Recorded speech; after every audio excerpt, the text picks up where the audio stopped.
Sinister Stories presents true story of a haunted post office.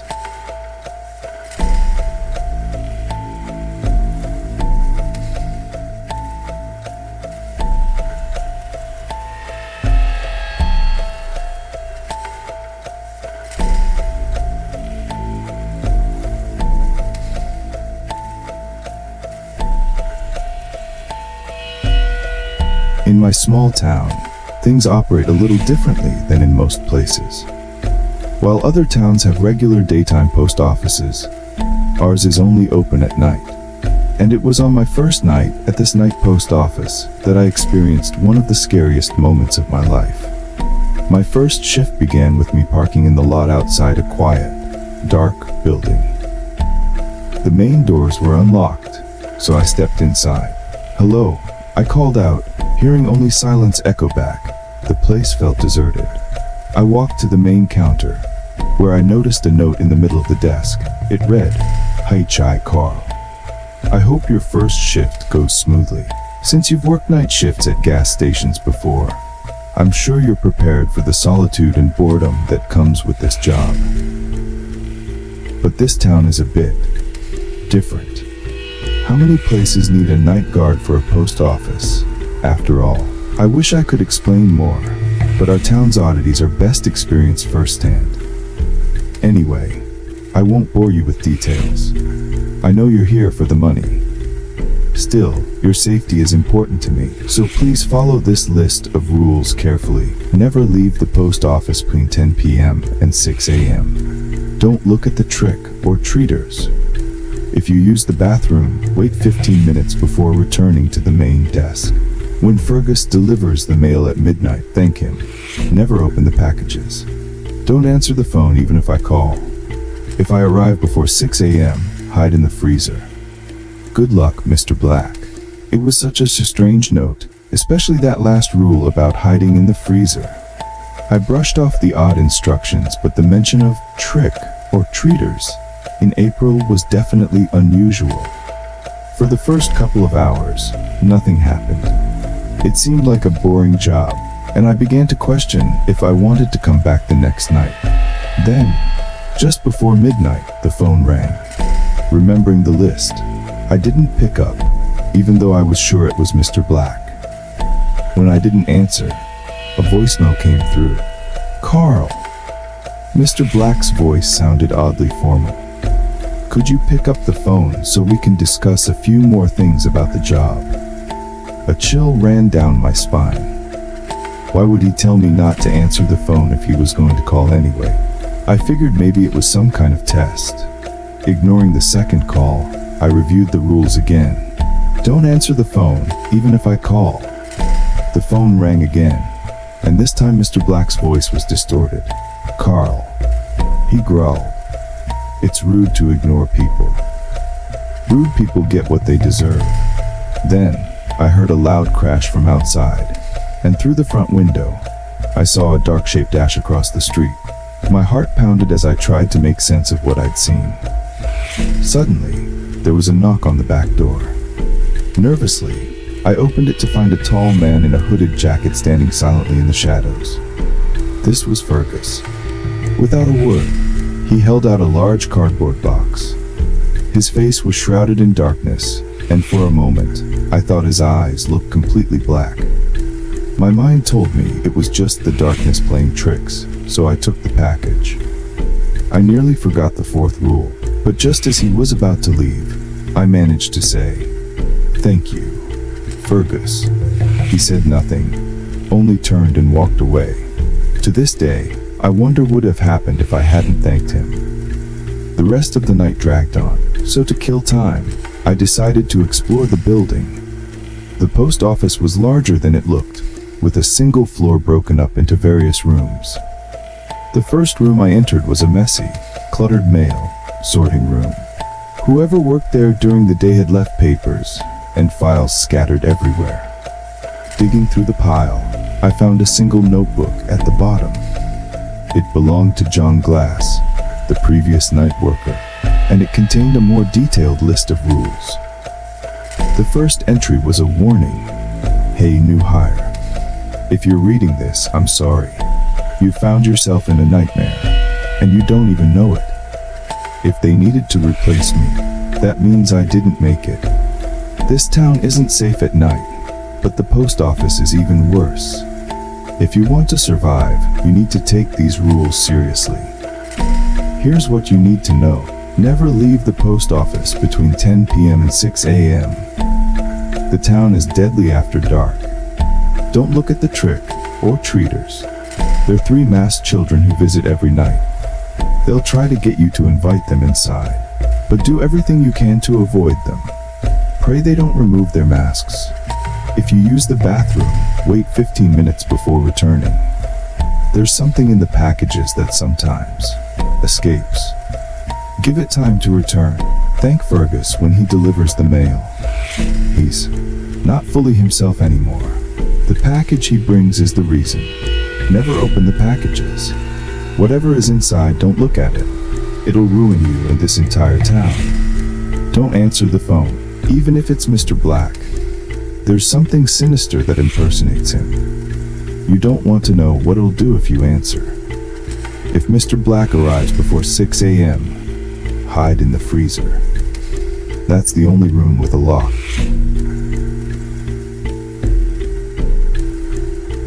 John's writing was filled with despair and regret. He admitted he had once broken Rule 5 out of curiosity, opening one of the packages. He didn't describe what he saw, only that had changed the town and ruined him. He even started selling what was in the packages to the townsfolk, and it corrupted them too. Now they come to the post office every night, drawn by whatever is in those parcels. I dropped the notebook, feeling unnerved. Just then, I heard a faint tapping on the window in the main post office area, followed by the sound of children giggling. Rule 2 flashed through my mind. Don't look at the trick or treaters. Ignoring the knocking, I grabbed John's notebook again, hoping to understand more. I read his warning about the children. They won't leave until they get what they want. Don't make eye contact, and never, under any circumstances, let them inside. I glanced at my watch. 4 a.m. Just 2 hours to go, I thought. 2 more hours and I could leave this nightmare behind. Opening the door slightly, I peeked out to see 3 hooded figures, each about 5 feet tall, wearing Halloween masks. One wore a pumpkin mask, the other 2 wore vampire masks, and they were draped in long, black cloaks. They chanted trick or treat in a creepy, unearthly voice, and I felt a shiver run down my spine. Suddenly, I bumped into a stack of files, which clattered to the floor. The children turned their heads toward me in unison. I froze as they slowly lifted their hands to remove their masks, revealing faces with terrifying smiles that stretched up to their ears and hollow black eyes. One of them grinned wider and said, "Why, yes, I'd love to come inside, Mr. Postman. Just open the door." I felt an uncontrollable urge to walk toward the door, my limbs moving as if someone else was controlling them. I unlocked the front door, and as soon as I did, I regained control. I watched as one of the children's bony fingers slipped through the door crack. Panicking, I dashed to the bathroom, locking myself in a stall. Outside, I heard giggling and the sounds of chaos as the children tore through the post office. One of them peeked through the stall door crack, her dead black eye staring right at me. Eventually they left, taking a few packages with them, but the sounds continued in the main office. That's when I remembered another rule. If you use the bathroom, wait at least 15 minutes before returning to the main area. John had mentioned something about creatures from the packages escaping, but returning on their own. I sat in the stall, resisting the urge to peek outside, knowing that whatever was loose could mean my end if I saw it. The noises outside stopped, but a scraping sound began. A noise that sent chills through my bones, like nails on a chalkboard or the distorted cries of a child. I waited 10 extra minutes before stepping out. The clock read 5 a.m. Only 1 hour left, but I still hadn't followed the last rule. If Mr. Black arrives before 6 a.m., Hide in the freezer. Almost as if reading my thoughts, the front door opened, and a man stepped in. It looked like Mr. Black, but something was wrong. He was tall, wearing a gray trench coat, and his face was expressionless with pitch black eyes. His mouth was open wide, an unnatural, gaping smile. "Carl," he called in a low, hollow voice. "Why didn't you answer my call? You have a package for me." His arms stretched unnaturally along the door, slender black fingers reaching beneath the crack to unlock it. Realizing what was happening, I sprinted to the freezer, slamming the door behind me just as he entered. Through the small window, I saw Mr. Black's doppelganger transform, sprouting long, spider-like limbs. I stayed in the freezer until 6 a.m., and when the clock struck, I bolted out of the post office, never looking back. Once 6 a.m. hit, I stumbled out of the post office, my mind a whirlwind of terror and disbelief. I knew I could never go back, yet questions buzzed in my head. What was in those packages? Who or what was Mr. Black? Was he aware of the horrors happening in his own post office? Or was he the one orchestrating everything? For days, I tried to convince myself that I had just been imagining things. But every time I thought back to the black-eyed trick, or treaters, or Fergus's shadowed face, I knew it was real. John's notebook had warned me, and I barely survived by following the rules. But more than anything, I couldn't shake the image of Mr. Black's doppelganger, a colorless being with spider-like limbs and those void-like eyes. I couldn't just let it go. The nightmares were constant. Every night, I relived those moments. The stretching fingers, the eerie giggles of the children, and the whispering voice of the false Mr. Black. I became obsessed with finding out what was inside those packages. What cursed substance could make an entire town so twisted and dangerous? Eventually, I decided to return to the post office, but only during the day when the building was safe. In the broad daylight, the building looked harmless, almost ordinary. I stepped inside, greeted by the hum of fluorescent lights, and scanned the area. This time, there were other employees bustling around, organizing packages and sorting through mail. I felt almost silly for letting the place terrify me so deeply just a few nights before. I made my way to Mr. Black's office, determined to confront him and get some answers. To my surprise, he was there. He was seated calmly at his desk, looking as normal as any boss could be. "Carl," he greeted me with a small smile. "I didn't expect you back so soon." "I need answers," I said, trying to keep my voice steady. "About the rules, the packages, and that thing that looked like you." His smile faded slightly, but he didn't seem shocked. Instead, he nodded, gesturing for me to sit down. "You've seen things that most people would never believe," he began, his tone solemn. "This town, this post office, they don't operate by normal rules." I leaned forward, waiting as he took a deep breath and continued. "The packages, Carl, are, let's say, unique. They contain something. Call it a curse, a substance, or a spirit that gives people glimpses into realities they aren't supposed to see. But that's the thing about glimpses. They're addictive. Once people see what's in those packages, they crave it. They become obsessed with it. That's what happened to the townsfolk."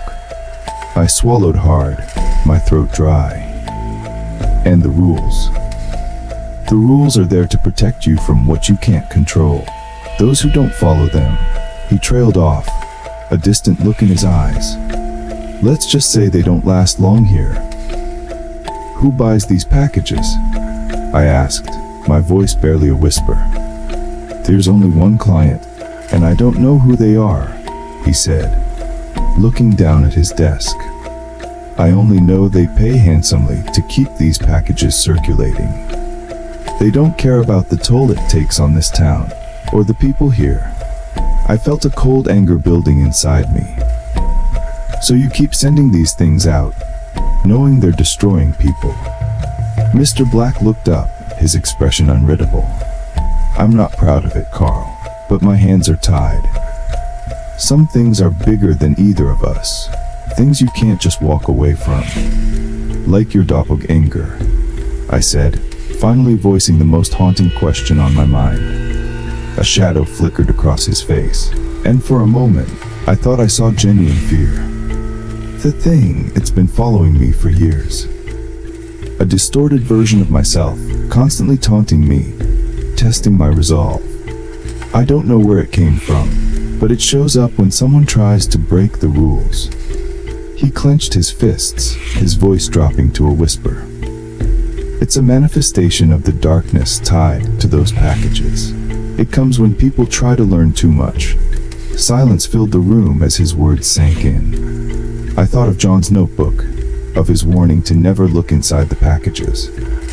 And yet, curiosity gnawed at me, the need to understand what could hold such power over an entire town.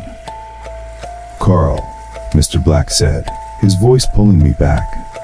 I'm telling you this because you need to leave. You've survived the night shift once, and that's no small feat. Most don't make it out. If you value your life, you'll take this as a second chance.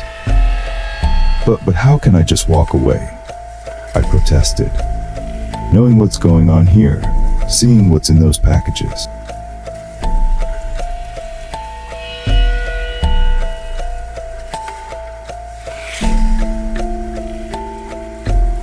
He looked at me with pity. Walking away is the only way to survive. There are things in this world we aren't meant to understand. Forces that operate beyond human control. I've made my peace with it, but you still have a choice. I left his office feeling more lost than ever. The post office bustled around me, the daytime staff oblivious to the horrors that lurk within those walls after dark. I considered Mr. Black's advice, but part of me couldn't let go of the mystery. How could I simply walk away when I knew the entire town was under the influence of something sinister? That night the nightmares returned, even worse than before. In my dreams, I saw the trick, or treaters, their black eyes glinting as they whispered for me to open the door. I saw Fergus, his face hidden in the hood, and Mr. Black's distorted twin, reaching his impossibly long fingers toward me. The following day, I woke up drenched in sweat, but with a sense of clarity. I had to know the truth. Armed with only my resolve and John's notebook, I decided to go back one last time, to see for myself what had cursed this town. I arrived at the post office as the sun was setting, slipping inside just as the last of the daytime employees left. The silence settled around me like a shroud, and I steeled myself for the horrors that were sure to come. I knew that if I broke the rules, if I opened a package or answered the phone, the consequences would be unimaginable. But I was willing to take that risk for answers. I made my way to the sorting room, where rows of identical packages waited, each sealed tightly. I hesitated, remembering John's warning, never open the packages. But my curiosity was too strong. Carefully, I tore open the seal on one of the parcels, holding my breath as I lifted the lid. Inside was a small vial filled with a dark, swirling substance.